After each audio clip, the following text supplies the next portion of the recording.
On October 13, 1972, a small aircraft took off from Montevideo, filled with 45 passengers, mostly from a Uruguayan rugby team, setting out for a routine journey. Inside the plane, the mood was light, filled with laughter and songs as the passengers prepared for their journey, oblivious to the impending tragedy. As the aircraft crossed into the Andes, the pilots faced heavy cloud cover, struggling to navigate through dangerously low visibility. But in the depths of the mountains, tragedy struck. A loud bang shook the plane as it collided with a ridge, leading to instant chaos inside. The wreckage came to a stop in a remote valley, leaving survivors in a lifeless landscape, surrounded by snow and debris. As silence fell over the crash site, the grim reality set in. Survivors stumbled through the wreckage, horrified by the aftermath and the injuries around them. Starvation quickly became a pressing concern as they pooled their meager rations, sharing what little they had while facing the bitter cold and injuries. Days turned into nights with no sign of rescue. The survivors waited in vain, their hopes dwindling as hunger gnawed at them. As search planes flew overhead, the survivors rushed outside, desperate to be seen and rescued, but their cries were swallowed by the vastness of the mountains. The moment came when they learned that the search had been called off, leaving them to confront the reality of their isolation and desperate situation. An unthinkable decision arose from the depths of their despair. As hunger became unbearable, they realized that to survive, they must consider cannibalism. The first act of survival was agonizing. With hands shaking, they took the unfathomable step of using the deceased for sustenance. As difficult as it was, sharing what little they had rekindled their strength, but the mountains continued to take their toll. 17 days after the crash, disaster struck again as a massive avalanche buried survivors under tons of snow, threatening their already fragile existence. For 3 harrowing days they struggled for air, entombed beneath layers of snow, battling both the elements and despair. In a miraculous turn, the survivors managed to break free from their snowy tomb, but their numbers continued to dwindle. With rescue no longer an option, they made the brave decision to leave the wreckage and trek through the unforgiving Andes, seeking survival in the unknown.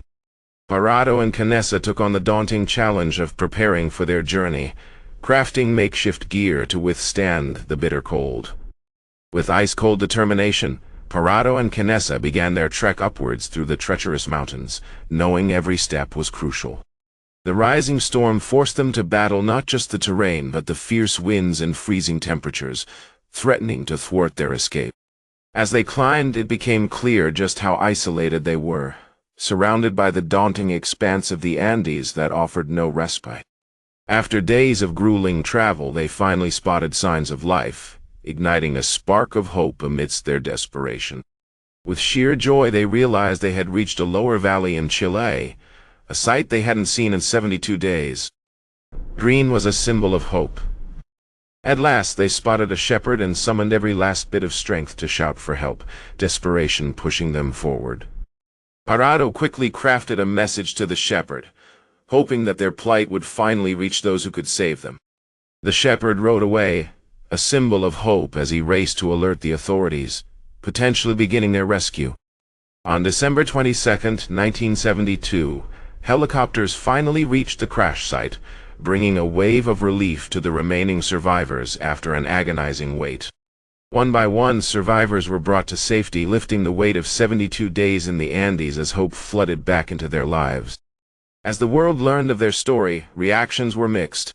Many were horrified by the choices they had to make for survival.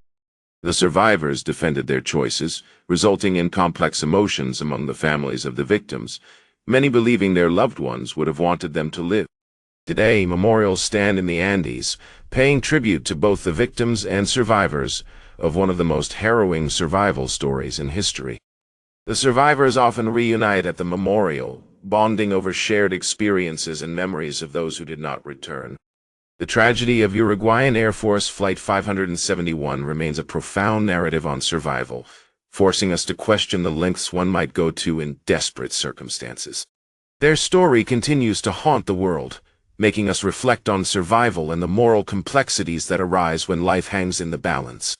Ultimately, the story invites us to consider a chilling question. What would you have done faced with such dire circumstances? Their story isn't merely about survival. It's a poignant reminder of the depths of human resilience in the face of unimaginable adversity. Today, we remember the lessons learned from this tragic event, as the legacy of Uruguayan Air Force Flight 571 continues to resonate. The memory of those lost continues to foster connection among survivors and families, ensuring their stories live on. In honoring the memories of those who did not make it home, survivors ensure that the legacy of this unimaginable journey will never be forgotten. The Andes remain a witness to the harrowing choices made for survival, prompting us to ponder the complexities of life and death.